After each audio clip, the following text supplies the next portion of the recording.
ಕನ್ಯಾ ರಾಶಿ. ಕನ್ಯಾ ರಾಶಿಗೆ ಅಧಿಪತಿ ಬಂದು ಬುಧ ಗ್ರಹನೇ ಆಗಿರ್ತಾನೆ. ಕನ್ಯಾ ರಾಶಿಗೆ ಬುಧ ಗ್ರಹ ಅಧಿಪತಿ ಆಗಿರ್ತಾನೆ. ಇದ್ರಲ್ಲಿ ಇನ್ನು ಉತ್ತರ ನಕ್ಷತ್ರ ಏನ್ ಸಿಂಹ ರಾಶಿಯಲ್ಲಿ ಒಂದನೇ ಪದ ಇತ್ತು, ಈ ಕನ್ಯಾ ರಾಶಿಯಲ್ಲಿ ಇನ್ನು 3 ಪದಗಳಿರುತ್ತೆ. 2ನೇ ಪದ, 1ನೇ ಪದ, 4ನೇ ಪದ ಇದ್ರಲ್ಲಿ ಇರುತ್ತೆ ನಿಮ್ಗೆ ಕನ್ಯಾ ರಾಶಿಯಲ್ಲಿ. ಉತ್ತರ ನಕ್ಷತ್ರ ಅಧಿಪತಿ ಬಂದು ನಿಮ್ಗೆ ಉತ್ತರ ನಕ್ಷತ್ರ ಅಧಿಪತಿ ಸೂರ್ಯ ಗ್ರಹ ಆಗಿರ್ತಾನೆ. ರಾಶಿಗೆ ಅಧಿಪತಿ ಬಂದು ಬುಧ ಗ್ರಹ ಆಗಿರ್ತಾನೆ. ಇದು ಬಂದು ನಿಮ್ಗೆ ಮನುಷ್ಯ ಗಣ ಆಗಿರುತ್ತೆ. ನಿಮ್ಗೆ ಉತ್ತರ ನಕ್ಷತ್ರದಲ್ಲಿ ಯಾವ್ಯಾವ ಅಕ್ಷರಗಳು ಬರುತ್ತೆ ಅಂದ್ರೆ ಟು, ಪ, ಪಿ ಅಕ್ಷರಗಳು ಬರುತ್ತೆ ನಿಮ್ಗೆ.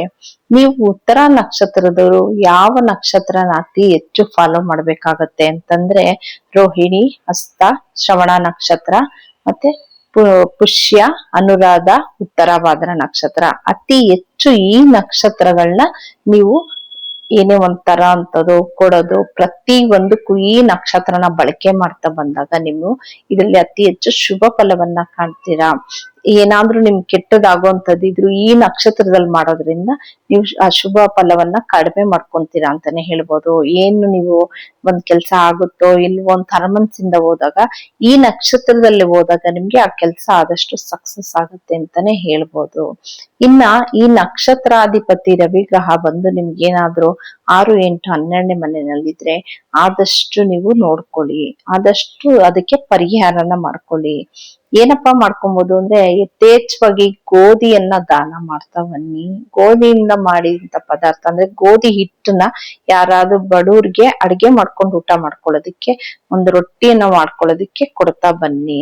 ಮನೆಯಲ್ಲಿ ಗೋಧಿಯಿಂದ ಮಾಡಿದಂತ ಪಾಯಸನ ನೀವು ದೇವ್ರಿಗೆ ನೈವೇದ್ಯ ಇಡ್ತಾ ಬನ್ನಿ. ಹಿಕ್ಕುದುವನ ಇಟ್ಟು ಮನೆಯಲ್ಲಿ ಪೂಜೆ ಮಾಡ್ತಾ ಬಂದಷ್ಟು ತುಂಬಾ ಒಳ್ಳೇದು. ಅದ್ರಲ್ಲಿ ಭಾನುವಾರದೊತ್ತು ಬೆಳಗ್ಗೆ ನೀವು ಪೂಜೆ ಮಾಡಿದಾಗ ಒಂದ್ ಎಕ್ಕದುವನ್ನ ಇಟ್ಟು ಈ ಏನು ನಿಮ್ಗೆ ನಕ್ಷತ್ರದ ಇದಿರುತ್ತೋ ಅಶುಭ ಫಲ ಇರುತ್ತೋ ಅದು ಕಡಿಮೆ ಆಗ್ತಾ ಬರುತ್ತೆ ಅಂತಾನೆ ಹೇಳ್ಬೋದು. ಇದಿಷ್ಟು ಬಂದು ಉತ್ತರ ನಕ್ಷತ್ರ. ಇನ್ನ ಮುಂದಿನ ನಕ್ಷತ್ರ ಬಂದು ಹಸ್ತ ನಕ್ಷತ್ರ ಆಗಿರುತ್ತೆ. ಇದೇ ನಿಮ್ಗೆ ಕನ್ಯಾ ರಾಶಿಯಲ್ಲಿ ಹಸ್ತ ನಕ್ಷತ್ರ ಬಂದು ಅದಕ್ಕೆ ಅಧಿಪತಿ ಬಂದು ಚಂದ್ರ ಗ್ರಹನೇ ಆಗಿರ್ತಾನೆ. ಇದು ಒಂದು ದೇವಗಣ ಆಗಿರುತ್ತೆ.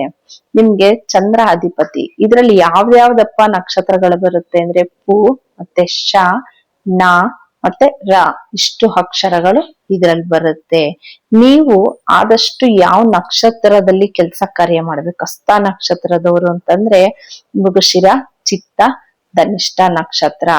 ಅದ್ರಲ್ಲೂ ಆಶ್ಲೇಷ, ಜ್ಯೇಷ್ಠ, ರೇವತಿ ನಕ್ಷತ್ರ ಅತಿ ಹೆಚ್ಚು ಈ ನಕ್ಷತ್ರಗಳಲ್ಲಿ ಕೆಲಸ ಕಾರ್ಯ ಮಾಡೋಂಥದ್ದು, ಈ ನಕ್ಷತ್ರದಲ್ಲಿ ಏನಾದ್ರೂ ತರೋಂಥದ್ದು, ಈ ನಕ್ಷತ್ರದಲ್ಲಿ ಒಂದ್ ಒಳ್ಳೆ ಕೆಲ್ಸಕ್ಕೆ ಹೋಗುವಂಥದ್ದು ಮಾಡಿದಾಗ ಅತಿ ಹೆಚ್ಚು ಶುಭ ಫಲವನ್ನ ನೋಡ್ತೀರಾ.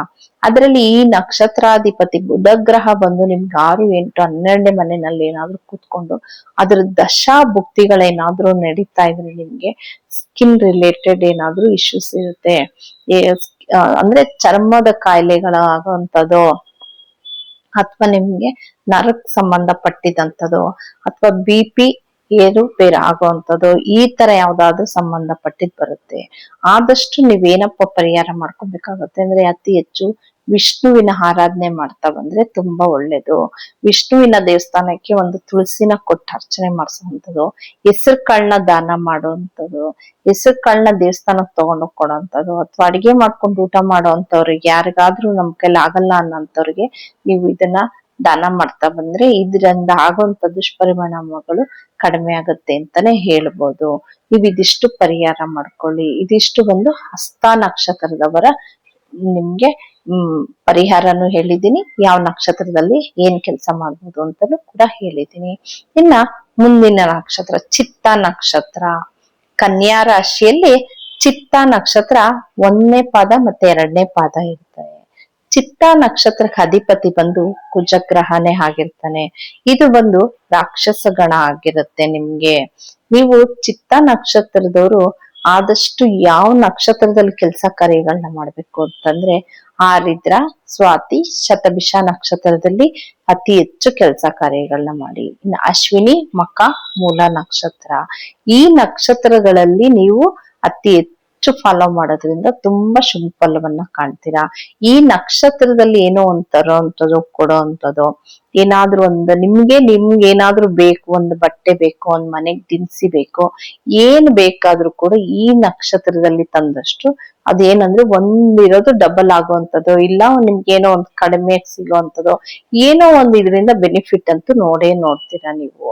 ಇದೇನಾದ್ರೂ ನಕ್ಷತ್ರಾಧಿಪತಿ ನಿಮ್ಗೆ ಕುಜಗ್ರಹ ಬಂದು 6, 8, 12ನೇ ಮನೆಯಲ್ಲಿದ್ರೆ ನೀವೇನಪ್ಪಾ ಪರಿಹಾರ ಮಾಡ್ಕೊಬೇಕು ಅಂತಂದ್ರೆ, ಆದಷ್ಟು ಸುಬ್ರಹ್ಮಣ್ಯನ ಆರಾಧನೆ ಮಾಡ್ತಾ ಬನ್ನಿ, ತೊಗರಿ ಬೇಳೆನ ದಾನ ಮಾಡ್ತಾ ಬನ್ನಿ.